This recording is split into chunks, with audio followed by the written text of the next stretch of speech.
Hi and welcome into the lesson 7 Best Chess Opening Traps. These traps are really easy to learn and therefore you'll be able to apply them in your chess games right away. Let's begin with the first one. It's a trap for black side, so you start playing Sicilian defense, and then here after those first very common moves, you play knight to f6. And here it seems really tempting for white to push his pawn forward, at the same time chasing your knight away. Actually, even strong opponents fall into this trap. I won a couple games myself just in this way.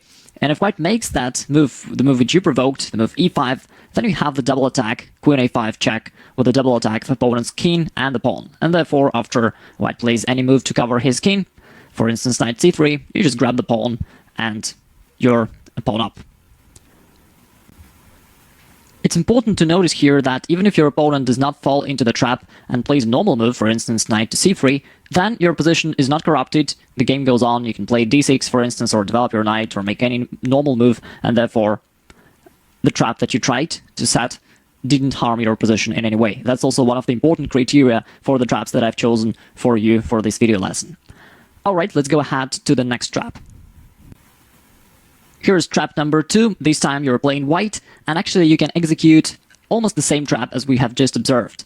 You start the game with e4, and after your opponent plays c5, there follows knight f3, d6. Black is trying to play the knight variation, the most popular variation of the Sicilian defense played by Fischer, Kasparov, and many other great players. Here we continue with pawn to c3, preparing potentially the d4 advancement, which will build a strong center for you. If black tries to counterattack by playing knight f6, then it looks like he's attacking your pawn on e4, and you have to protect it. However, you can kinda overlook opponent's threat and make a blunder, so to speak. You play bishop e2, ignoring opponent's threat. And if your opponent happily grabs the pawn, then it enables you to execute a very similar thing, double attack queen to a4, which is check to opponent's king and also attack of opponent's knight. Once again, I selected those traps that follow the same tactical motif, and therefore for you it will be easier to remember them. So just the last trap we observed, you were using the same trick for black side, and here you use the same trick for white side. Therefore, after black plays any move to cover his king, you just grab the knight and you won the game. Similar to the previous trap, even if your opponent does not capture the poisoned pawn, still nothing bad is happening with you. If your opponent is aware of the trap and he does anything else, like playing knight to d7, and now he's threatening to capture your pawn, you can simply protect it by playing pawn to d3, and your position is safe, everything's fine, you're gonna castle and continue the development of your pieces, and everything is just fine. We're moving on to the trap number 3, which you can execute against Caro-Kann defense. And this is probably the most powerful trap of all in a chess game at all, because here, after black goes knight to d7, which is one of the common moves, another common way is bishop to f5. Those are two most typical moves for black to play here. If black chooses the line knight to d7, preparing an advancement of his other knight to f6, and then you can prepare a smothered mate by playing queen to e2. And at first it seems that you're just somewhat developing your pieces, maybe preparing long castling, but if your opponent plays what he intended to play, with knight to f6, then you've prepared something really powerful, which is knight d6, smothered mate, and it's mate in 6 moves, which is an extremely rare thing in the game of chess.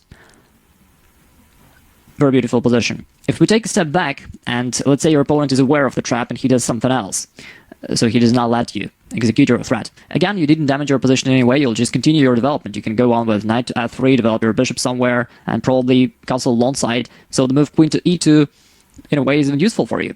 For instance, if your opponent goes pawn to e6, then you can continue with bishop to f4, which prepares two interesting things. One thing is that you're ready to go knight d6, which is kind of unpleasant for black, because then after a trade-off of the opponent's bishop, it will be difficult for him to castle. Also, you're preparing castling long side, and all in all, your position is very good. You can execute a very similar tactical motif in a totally different opening. Let's have a look. It starts with e4, e5, knight f3, knight c6, bishop c4, and here there's a move knight to d4. It's quite a well-known trap, and yet some players still are unaware and they fall into it. At first it looks like just a blunder, because the pawn on e5 is left unprotected, and it's tempting for white to grab the pawn. But if you do that, that really almost loses the game on the spot. You have the very powerful reply queen to g5, with a double attack of opponent's knight on e5 and the pawn on g2. And then there are a few main moves that white can try here. the most natural one is knight takes f7, capturing the pawn and attacking your heavy pieces. But then you go with queen takes g2, attacking the rook on h1.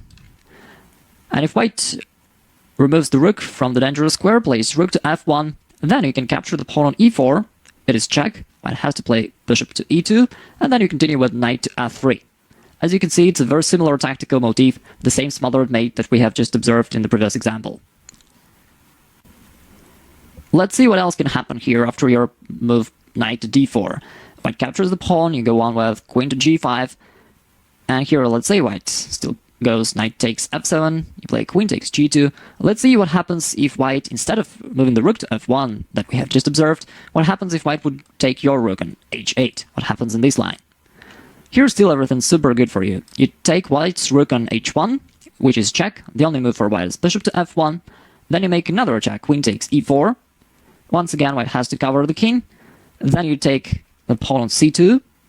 It is check, the king has to go to f1, and then queen h1, checkmate. You see that no matter what white tries, he is just swept away entirely, and you're winning the game very quickly, and you totally destroy white.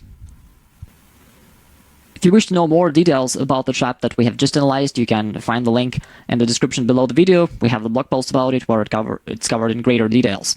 And let's move on to another trap where, once again, the similar tactical motif can be executed. And this time it's also a somewhat even more typical thing for black to play, because here, after bishop to c4, instead of going that little bit dubious move knight to d4, you can just continue with knight f6, the very classical line, and after white continues with knight g5, attacking your f7 square, you continue with d5, and after pawn takes d5, and instead of other moves like knight a5, you have a tricky move knight to d4. And at first sight, it's really tempting for white to go on and execute his threat to f7 square, which he was trying to impose by his previous moves, and white can just push the pawn to d6. However, it's actually a mistake for white, because after queen takes d6, and white grabs happily the pawn on f7, hopefully hoping that he's winning the game, but it kind of lets you execute the same trick that we have already observed. You play queen to c6, with an attack of opponent's bishop on c4 and pawn on g2. And by the way, the bishop from c4 cannot just go away, because also the knight on f7 must be protected. So if white captures the rook on h8, then you play queen takes g2, and this is something very well known for you by now. You're attacking the rook, and once white plays rook to f1, you continue with queen e4 check, and after bishop e2, it's a smothered mate, knight f3. Let's analyze one more line which may happen in this variation. White goes knight g5, you continue with d5, and then this tricky move knight to d4. And white tries to execute his threat by playing d6, you capture the pawn, and here we have just analyzed the consequences of the move knight takes f7. Let's have a look at another attempt in move bishop takes f7. It looks very good at first sight, because it captures the pawn and it attacks your king. However, after you play king to e7, white suddenly realizes that he doesn't have much pieces developed. He has only 2 pieces developed so far, and therefore he can't really execute any serious attack. Moreover, these pieces are currently in danger. You're gonna play h6 on the next move, and then the white's knight cannot go away because the bishop will be lost. So white is actually in a big trouble here. If he tries to retreat to save his minor pieces and plays something like bishop b3, then you just can take this bishop, and then you start kicking away the knight by playing h6, and after knight f3 you go forward with e4, the knight has to retreat very much backward to its original square, and now even though black is a pawn down, but you have a very active position, you can move the king to f7 to a more natural square, and you have quick development ready. You can go with bishop to g4, and you quickly bring the pieces into play, and you still have the very good and very active position. We have already analyzed 5 typical traps, and we have 2 more. Let's have a look. This one you can use with black against Ruy Lopez, which is one of the most common chess openings of all. Here you play a6, bishop a4, it's still the main line. And now, instead of knight f6, which is the most typical move, you can go pawn to d6. Steinitz used to play it that way, the first world champion. And let's have a look what can happen here. The most aggressively looking move for white is the move pawn to d4. Because you see that there is a pin on your knight here, and white is trying to execute this pin. For instance, with his previous move pawn to d4, he's now threatening to play d5 and just winning your knight on the pin. However, you have prepared something. Here you go b5 to push the bishop away, and after bishop goes back to b3, you just grab the pawn with the knight. So far everything looks very good for white, but now if white captures the pawn with the queen, then he's losing the game. On a side note, if white does not fall into the trap and does not capture the pawn but is doing something else, then you also just continue your development. Normally you play knight to f6, bishop e7, castle lane, very standard moves, nothing fancy, and again, it's just a normal game of chess. But what if white captures that pawn and plays queen takes d4?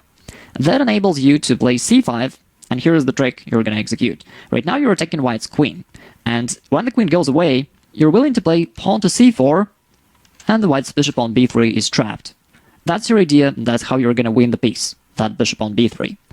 If white tries to escape by playing queen d5, which seems to be an aggressive move because it attacks your rook on a8 and your pawn on f7, but there is a way for you to simultaneously protect those two weaknesses by playing bishop to e6.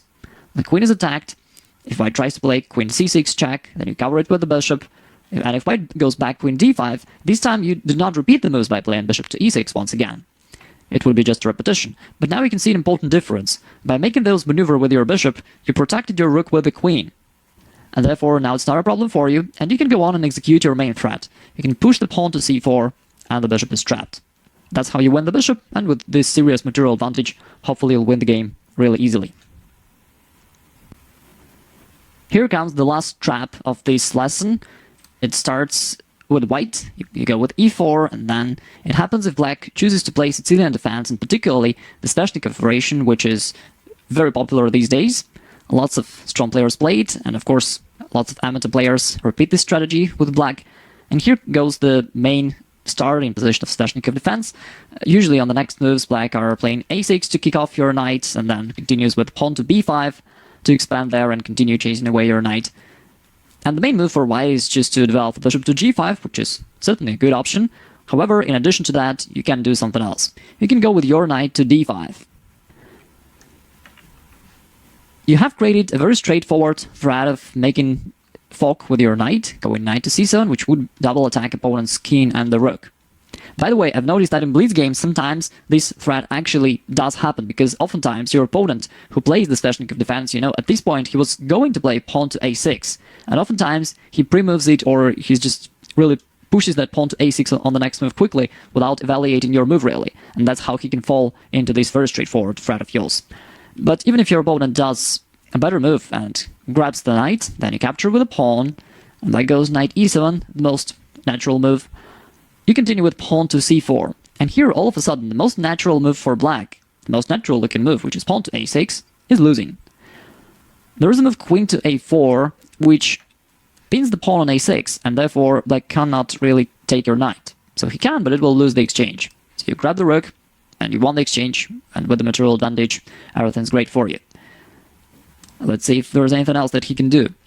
But in addition to that, in addition to pinning the pawn, the queen is also making a very powerful threats along this diagonal. On the next move, you're going to move your knight somewhere, potentially to c7, or maybe to d6, making this discover check of opponent's king with your knight, and destroying your opponent's position entirely. As surprisingly as it is, there is already no good defense for black. If he tries to cover this diagonal by playing bishop d7, then it's just knight d6, smothered mate once again. We have seen this in some previous traps that we have analyzed. If black tries to cover the diagonal by playing queen to d7, then it still doesn't help. You can just continue with knight to c7 or knight takes d6, and as you can see, the queen cannot capture the knight anyway because it is pinned. Therefore, black has to react to check to go like king to d8, but then you can simply grab the pawn on f7 with the double attack of opponent's king and the rook, and on the next move, for instance, in the line like this, you just grab the rook, and you have this very huge material advantage, so you'll win the game easily. Congratulations, you have just learned 7 best chess opening traps. Try it out in your games. Those traps are both effective, easy to learn, and in addition to that, they're also solid, which is a rare quality for a trap. So even if it doesn't work, your position is still fine. Try it out in your games and let me know in comments about your results. Thank you.